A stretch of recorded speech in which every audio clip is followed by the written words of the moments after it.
syukur Tuhan buat kasih setiamu. Terima kasih Bapak kalau Engkau sudah bawa kami ke tempat ini.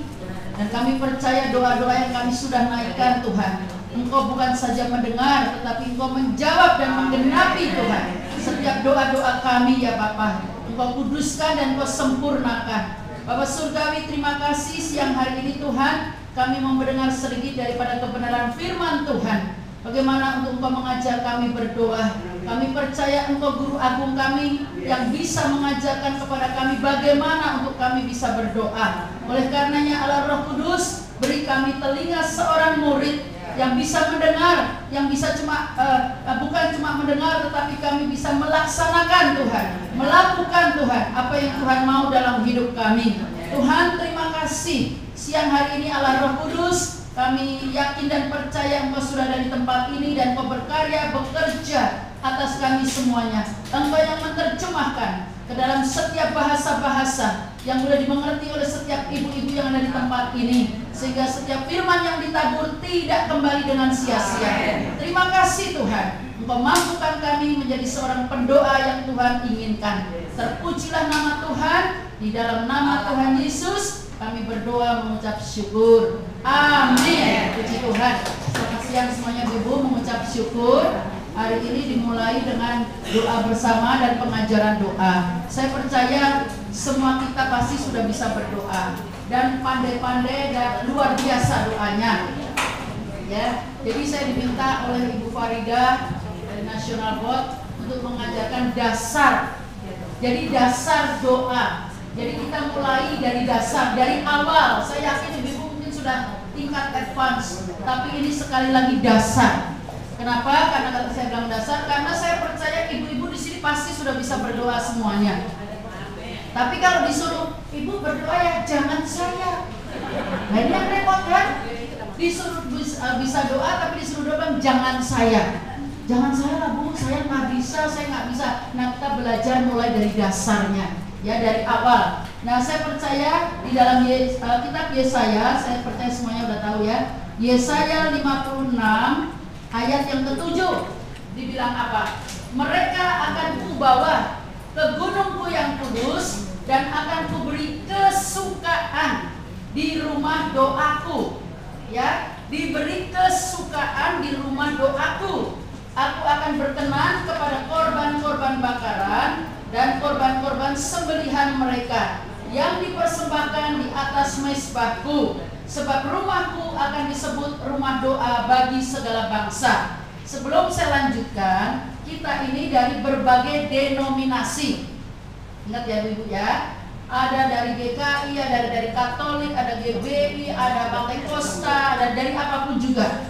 Jadi mungkin setiap gereja mengajarkan cara-cara berdoa dengan caranya masing-masing. Tapi pagi hari ini karena kita ini di OPM ini ya, di interdenominasi di LOF ini, maka doa kita menurut siapa? Doanya cuma satu, yaitu menurut Tuhan Yesus. Yesus ngajarnya gimana, kita ikutin aja. Kalau ibu-ibu nanti di sana, oh mesti begini, itu di gereja masing-masing. Tapi di LOF ini sekali lagi saya tekankan karena kita interdenominasi, maka doanya mengikuti doa yang diajarkan oleh Tuhan Yesus sendiri. Ya, amin ibu-ibu. Ya tadi dikatakan Yesaya 56 ayat 7, diberikan kesukaan di rumah doaku, kata firman Tuhan. Ya, punya di sini besar ibu-ibu. Jadi di rumah Tuhan pada waktu kita berdoa tentunya ada sukacita, bukan beban. Rasanya kalau suruh doa sulit sekali. Ya kalau gereja suruh berdoa atau di LOF atau di bapak di mana aja lah. Kalau ayo doa, yang datang ya ampun kebanyakan sih maaf ibu-ibu juga, ya kan? Terus kebanyakan juga ya ibu-ibu bisa tahu lah, bisa kelihatan. Saya nggak tahu kenapa, ya. Padahal ini dianjurkan oleh untuk semuanya. Ya mau pria, mau wanita, yang kaya, yang miskin, mau pinter, yang apapun, semuanya diajak untuk berdoa karena akan diberi kesukaan. Dan dia katakan firman Tuhan, aku akan berkenan kepada korban-korban bakaran dan korban-korban sembelihan mereka yang dipersembahkan di atas mezbahku. Artinya apa? Korban-korban sembelihan, korban-korban korban-korban bakaran. Artinya apa? Doa-doa semua yang kita naikkan itu Tuhan akan berkenan. Ya, makanya saya percaya, saya yakin karena ini firman Tuhan janjinya akan berkenan. Maka setiap doa ibu-ibu, doa kita semuanya pasti dijawab oleh Tuhan. Enggak mungkin enggak. Jadi seringkali saya menemui gini, Bu Hana, saya udah doa, udah puasa, mana Tuhan nggak jawab-jawab? Saya bilang tidak mungkin, saya bilang Tuhan pasti jawab. Karena apa ibu-ibu? Doa itu apa sih? Arti doa itu sebetulnya apa ibu-ibu? Kalau ibu-ibu tanya di sekolah minggu paling cepat mereka. Doa itu apa? Dijawab oleh Allah. Itu anak-anak loh. Cucu saya kalau ditanya, Riz, tanya doa apa? Pasti Yesus jawab. Yesus jawab, dia bilang begitu. Kadang juga dia tanya, kok lama ya? Enggak lama, mesti doanya sungguh-sungguh. Kenapa lama? Karena Tuhan itu bekerja sesuai dengan waktunya Tuhan, bukan perintahnya kita. Seringkali kalau kita berdoa, kita perintah Tuhan. Hari ini berdoa nangis-nangis sampai gimana? Amin, langsung terjadi. Maunya kan begitu ibu-ibu. Maunya kan instan. Tapi Tuhan bekerja segala sesuatu ada waktunya. Jadi doa itu apa sih saudara? Ibu-ibu, doa itu pada dasarnya cuma berbicara tentang hubungan, komunikasi, hubungan antara orang yang percaya kepada Tuhannya. Nah ini loh, percaya kepada Tuhannya, ya, dengan Tuhan. Jadi orang, hubungan atau komunikasi antara kita yang percaya kepada Tuhan dengan Bapa kita, dengan Tuhan kita. Sebetulnya berbicara tentang doa itu berbicara hubungan antara papa dan anak, orang tua dan anak. Itulah doa yang luar biasa. Kalau ibu-ibu punya hubungan yang baik dengan anak-anakmu, anak-anakmu juga punya hubungan yang terbaik. Begitulah hubungan doa kita kepada Tuhan. Ya, jadi doa nggak bagaimana sulit atau beban gimana, sama seperti kita punya komunikasi dengan anak-anak kita. Kalau komunikasi kita dengan anak-anak baik, maka doa itu akan seperti itu juga. Ada amin. Maka rumah tanggamu, keluargamu juga akan baik. Ada amin ibu-ibu. Ya, jadi doa yang sebenarnya itu komunikasi dua arah. Ya, doa itu komunikasi dua arah. Tadi saya katakan antara bapak dan anak. Enggak cuma bapaknya aja yang ngomong, enggak cuma anaknya saja yang bicara, tetapi antara anak dan bapak berbicara setiap hari. Jadi sebetulnya setiap hari Tuhan berbicara. Kok nggak ada amin sih? Setiap hari ibu-ibu, pada waktu kau komunikasi dengan Tuhan, Dia berbicara. Cuman seringkali kuping kita, maaf kata, tuli. Tiap hari Dia berbicara. Dia akan mengarahkan. Sebelum kau keluar dari rumahmu, Dia akan mengarahkan. Saya pagi-pagi tadi yang mau ngurus surat, harusnya ke kelurahan. Terus saya dalam hati, nggak usah, besok saja. Besok saya masih pagi-pagi ke Karawaci, bagaimana mungkin? Besok saja, percuma nanti kamu ke kelurahan, orangnya nggak ada. Orang yang kamu cari itu nggak ada. Aduh, saya bilang ya sudahlah, saya nurut-nurut aja. Benar. Ngintip nih kan mau lewat sini, mau ke sini kan lewat kelurahan, ngintip. Memang hari ini dia tidak masuk. Besok baru dia ada. Jadi kan percuma kan. Makanya tadi saya datang ke sini mestinya jam 11, jam 10 saya udah datang. Jadi Tuhan itu selalu bicara. Dia akan arahkan saudara dan saya. Jangan lakukan ini, kamu kesana aja. Ayo kamu belajar begini, kamu ngomong begini. Dia yang ngajarin begitu. Sehingga kita dituntun. Ya, Roh Allah itu, Roh Kudus menuntun kita semuanya. Jadi saya kasih tahu setiap hari Dia pasti berbicara kepada kita. Kalau kita ngomong sama anak kita ngomong sama kita sebagai orang tua jawab nggak? Jawab ibu-ibu. Benar? Benar. Jadi ini ibu-ibu mesti nangkep dulu nih. Jadi nanti kalau ibu-ibu pulang ke rumah doa, ibu-ibu nggak pusing, nggak beban. Nah, kenapa doa itu beban? Kenapa doa itu rasanya nggak dijawab-jawab? Karena pada waktu kita berdoa, ini ibu-ibu, pikiran kita ketika berdoa tujuannya minta berkat, tujuannya cuma minta pertolongan. Makanya kalau berdoa Tuhan Yesus, pertamanya sih terima kasih. Terima kasih Tuhan sudah bla bla bla bla bla. Tolong ya Tuhan, berkati ya Tuhan. suamiku Tuhan hari ini, berkati anak-anakku, berkati aku, tolong aku, berkati aku, sembuhkan aku. Minta terus. Ibu, kita ini anak loh. Kita ini anak. Masa ngomong sama bapak kita, Pak, tolong dong Pak, berkati dong, berkati. Nah, ibu harus kembali kepada apa yang dia sudah katakan. Kalau berbicara berkat, dia sudah memberkati. Sebelum ibu-ibu dan saya lahir, dia sudah siapkan berkat. Kejadian 1:28 ngomong apa? Aku memberkati kamu dan berkuasalah, beranak cuculah, kuasailah bumi. Jadi bicara berkat sebetulnya paling bawah wah.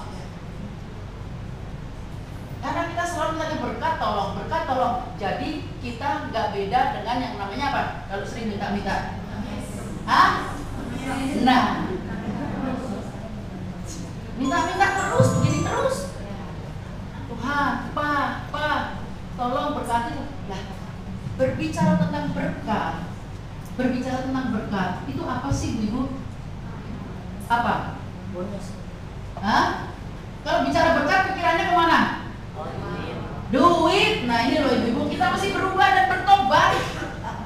Tuhan sudah siapkan. Amin.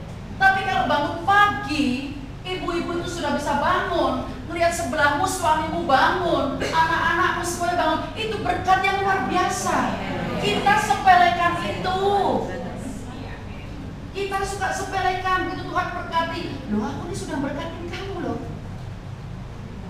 Kalau kamu mau berbicara tentang berkat, masalah keuangan, disuruhnya apa? Kerja. Dengan berkeringat engkau akan mendapatkan hasilmu, upahmu. Benar? Jadi harus bekerja.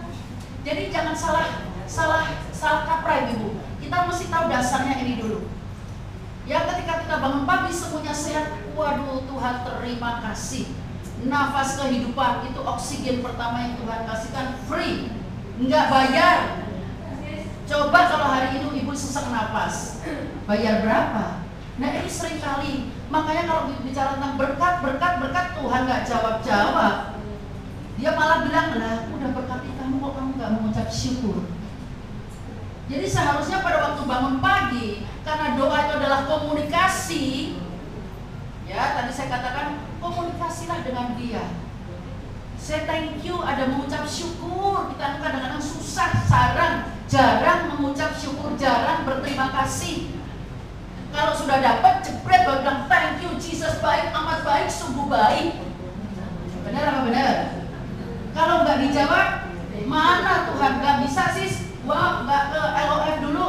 Lagi banyak masalah belum dijawab Tuhan. Sebetulnya yang nggak dibikin. Kenapa Tuhan nggak jawab? Ya itu tingkah laku kita sendiri. Nanti kita belajar bagaimana. Ya, jadi hubungan pribadi ini penting. Ya, jadi jangan berkat tolong dan tolong. Berkat Tuhan sudah sediakan secara jasmani, itu Tuhan sudah siapkan semua. Berkat keuangan, teman tugas kita juga harus ada ora et labora, berdoa dan bekerja. Ya, ibu-ibu ya. Jadi doa itu komunikasi dua arah sekali lagi. Bukan cuma sekedar laporan. Ini yang seringkali kita laporkan, ya kan? Laporannya seabrek-abrek segini nih daftar listnya. Nomor 1 doa ini sampai ada 10-15 list yang harus kita doakan. Tuhan gak butuh list kita. Dia tahu kok isi hati kita. Dia sangat amat mengerti dan tahu kebutuhanmu dan kebutuhanku, masalahmu dan masalahku. Yang Tuhan mau yaitu hubungan antara bapak dan anak itu bagaimana sih? Kalau anak datang kepada bapak, dihak kek, dipeluk kek, dicium kanan kiri. Ibu aja kalau ketemu kita saling cium kanan, cium kiri, benar? Bapakmu dan bapakku juga kepengen begitu, ibu. Tuhan itu kepengen begitu. Kita itu setiap hari luar biasa, kepengen hak dia, kepengen cium dia kanan kiri, mengucap syukur. Tuhan benar-benar luar biasa hari ini ya Bapak, Engkau tambahin aku 1 hari lagi. Ini luar biasa, karena 1 hari bagi Tuhan itu 1000 buat saudara dan saya. Jadi kalau 1 hari masih bisa ketemu suami, anak-anak, menantu, cucu, teman-teman, itu berkat. Jadi kita rubah ya mindset kita ya ibu-ibu ya. Amin. Ya kalau ini udah tahu, nanti ibu-ibu waktu menjalankan diberi kesukaan tadi. Aku akan berikan kesukaan di rumah doaku. Jadi ada sukacita, nggak beban. Jadi ada, ayo ibu-ibu kita doa di sini, wah cepet. Ya, mau ngapain aja kalau dibilang doa senang ibu-ibu. Ada amin. Ya itu ibu-ibu. Nah sampai di sini ada pertanyaan. Lanjut ya. Jadi dasarnya udah tahu ya ibu ya. Nah kemudian gimana sih kita doa? Doa tuh mesti bagaimana? Ngomongnya pakai bahasa apa? Ya, 1 Korintus 14 ayat 14 sampai 15. Di situ dikatakan, sebab jika aku berdoa dengan bahasa roh, maka roh pula yang berdoa. Tetapi keakal budiku tidak turut berdoa. Jadi apakah yang harus kubuat? Aku akan berdoa dengan rohku. Tetapi aku akan berdoa juga dengan akal budiku. Aku akan menyanyi dan memuji dengan rohku. Tetapi aku akan menyanyi dan memuji juga dengan akal budiku. Jadi doa itu bisa dinaikkan dalam 2 cara. Yang pertama pakai bahasa akal budi, yaitu bahasa Indonesia, bahasa Chinese, bahasa Inggris, bahasa apa saja boleh. Dan yang kedua pakai bahasa roh. Bahasa roh ini bahasa rahasia. Kalau di kepolisian ada bahasa sandi yang hanya orang-orang tertentu saja tahu. Nah begitu juga kalau doanya ibu-ibu nggak mau dikupingin, nggak mau didengerin, ya nggak mau didengerin oleh khususnya roh jahat ini, si jahat yaitu iblis, maka kita pakailah bahasa roh.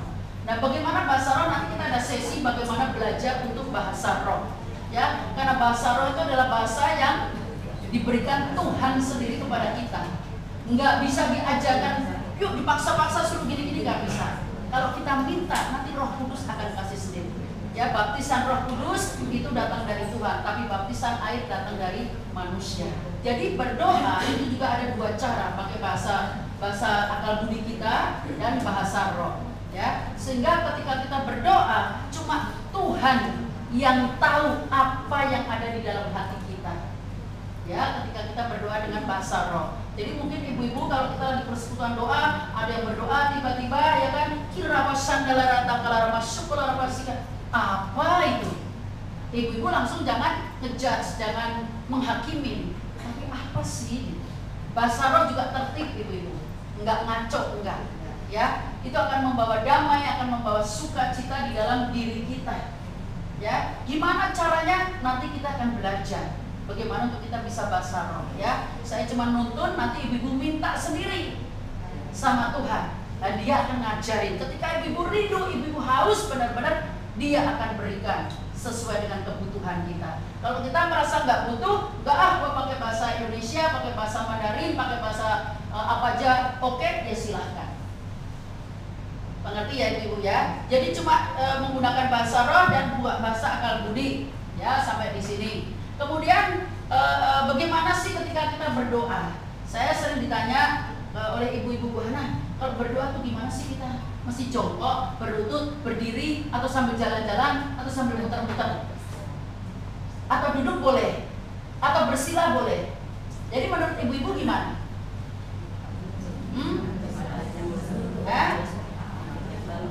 Jadi berdoa gimana? Tuhan melihat duduknya, jongkoknya. Tak kasih tahu ya ibu-ibu ya.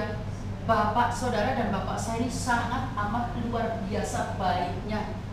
Dia tuh nggak mau melihat yang gitu-gitu, ngerti nggak? Karena dia tahu mau supaya hubungan kita tuh enak. Dia nggak kasih, kalau berdoa sama saya mesti duduk rapi ya, berlutut rapi ya. Enggak loh ibu, ini luar biasa sekali. Anugerahnya cukup untuk saudara dan saya. Ya, jadi sikap kita dalam berdoa tuh gimana sih sesungguhnya? Ya, bukan duduk, berdiri, jalan-jalan atau enggak. Sikap hati nomor 1, sikap hati kita. Ya, jadi pada waktu berdoa, sikap hati itu nomor 1. Jadi di-prepare dulu sebelum kita ngomong, kira-kira mau ngomong apa sama papa kita, siapin dulu. Ya kan, kalau kita mau ketemu papa, mau ketemu mama, ya saya misalnya mau visit mami saya, nanti saya mau ngomong apa? Saya tanyain dia apa? Kesehatannya apa saya tanya semuanya. Ya, jadi udah prepare. Bukan langsung ceker, Tuhan terima kasih ya Tuhan, hari ini Tuhan biar Kau berkati aku. Saudara mau berdoa 2 jam, 3 jam, amin. Rasanya kok begini aja ya. Tapi ada yang berdoa 5 menit kok rasanya puas. Nah, sikap hati kita harus benar. Jadi pada waktu kita mau berdoa, kita juga harus siapin segala sesuatu dengan baik. Kita datang sama papa kita, ya kan? Dengan sikap hati yang benar, papa kita juga senang. Oh, anak saya ini luar biasa. Dia datang menghargai saya, ya. Dia menghargai saya, dia datang dengan hati yang tulus. Dia tahu, saudara, karena dia tahu isi hati ibu-ibu kita semuanya. Ya, jadi perlu di-prepare dengan baik sikap hati kita yang benar di hadapan Tuhan. Karena sebelum kita ngomong, dia udah tahu apa yang ada di dalam hati kita. Ya, nah oleh karenanya ada beberapa sikap yang firman Tuhan ajarkan buat kita ketika kita berdoa itu mesti bagaimana. Nomor 1, boleh dalam sikap berdiri, boleh berdiri. Ya, boleh berdiri. Nanti ibu bisa baca di Yesaya 21 ayat 28, Yesaya 2 ayat 1, Yesaya 2 ayat 1, Daniel Yesaya 21 28, Markus 11 ayat 25, berdiri boleh ibu-ibu. Ya. Jadi no problem, dia ini luar biasa sekali. Ya, berdiri. Yang kedua bisa dengan berlutut. Berlutut juga boleh kalau lututnya ibu kuat. Ya, berlutut ya, sujud gitu loh, menyembah dia ya. Ya, berlutut boleh ya. Kisah Rasul 9 ayat 40, Kejadian 17 ayat 3, Yosua 7 ayat 6.